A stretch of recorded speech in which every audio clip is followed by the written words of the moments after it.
Do you know that your feelings are as important as your thoughts and the words of your mouth? Do you know? Okay, once again, you're welcome to my channel. My name is Omoumi Odunton. Please sit back as I continue on the series Wisdom from Books. So, guess what book do I have for us today? What book do I have? Alright, so the title of this particular book is Feeling is the Secret. Yes, by Neville Goddard. I actually stumbled on this book at a point in my life when I was really feeling awkward about some happenings around me, and you know what? Immediately I saw some of the things. I read through some of the words and went like, no, you cannot allow those feelings to dictate who you are. And I would just love to share with us a few things that I've learned from the book. Okay, before I go ahead, kindly remember to subscribe to this channel. Remember to like and to comment down below.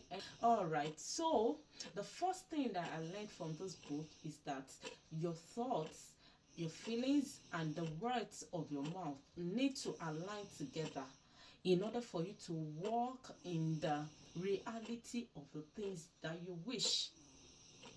Yes. How many of us agree with me that sometimes our feelings actually get a way of us?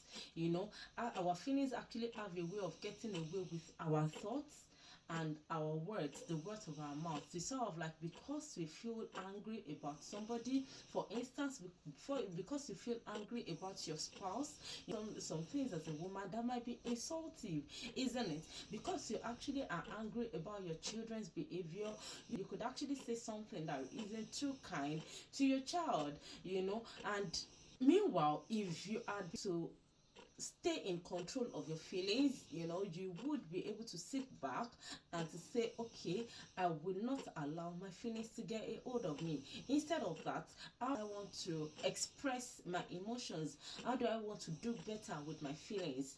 Okay, so I believe that a change of our emotions, a change of our feelings is a change of our directions. It is a change of our decision making sometimes, and it also influences our social relationships as well. Do you agree with me that there are some people that you have not actually built a relationship with over time, but in a way, because you have a feeling, you have an awkward feeling, for instance, concerning that person. Meanwhile, if you're able to like let go of your emotions, let go of your feelings, let go of the wall that you build against this person, to embrace this person better, you will learn to. Sometimes these people are even people that we need in order to navigate our lives a better in life, isn't it? So do not let your feelings get a hold of you. Instead, you get a hold of your feelings first. Yes, you get a hold of your feelings first. And so another thing I learned from the book is that what you feel you are always predominates higher. It always predominates on what you feel you would be. Did you get that? What you feel you are always predominates on what you feel. It has a higher predominant force over what you feel you would be. How many of us, when we're growing up, would say, "Oh, I want to become a doctor. I want to become a lawyer." Instead of I want to become, how about saying I see myself as a lawyer, I see myself as a doctor, some people will be sick and they will say, oh, I want to be healthy. How about saying I am healthy? Some people would, for instance, be expectant of the fruit of the womb, and they would say, oh, I would have my own child as well. But how about saying I am a mother of many nations? Just in a way, tweaking the statement actually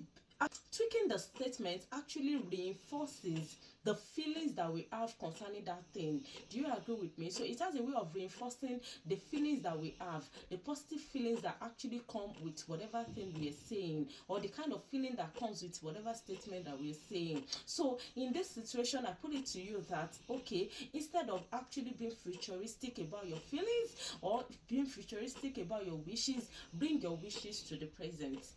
Yes, bring your wishes to the present and start, seeing yourself in that light. And I feel that in a way it goes a long way in the way we treat our family as well, especially when it comes to children. You sort of like see your child, and you see, probably when you see your child, what you see is a PM tomorrow. But I give it to you today that don't see a tomorrow PM, see a PM in him already.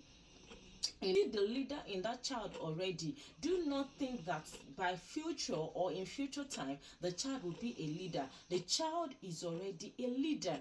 The scripture says, as a man thinks in his heart, so is not as a man thinks it would be. Did you get that? It is not as a man thinks it would be. The other thing that I got from when it comes to prayer, the scripture mentions that when we come to God in prayer, we should have the confidence that God has answered our prayers, right? The writer of the book is making us to understand that the art of prayer is not as as important as our preparation towards the reception of prayer. The fact that we have prayed, it is not sufficient as compared to our attitude towards the result of the prayer. And how many of us come to God in prayer, and after 5 minutes after prayed, you still keep your burden? Scripture says, come unto me, all you that heavy laden, and I will give you rest, right? You're supposed to go to God and pour away your burdens.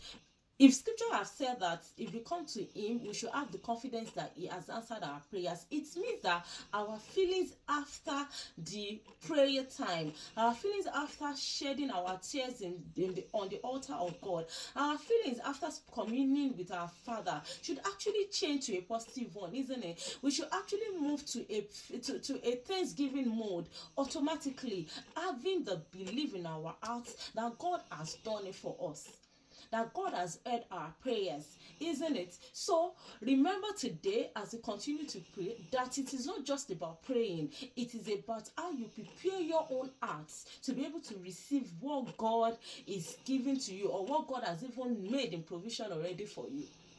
Yes. So another thing is that your position when you're about to sleep. What is your position? What is the position of your mind when you're about to sleep? Some people don't have actually good experiences when it comes to sleep, and some people have insomnia and all. So the writer of the book is making us to understand that before you sleep, make sure that you redirect your mind, your feelings, to the feeling of a victorious person. How would a victorious person feel in the first place? You will feel like on top of the world.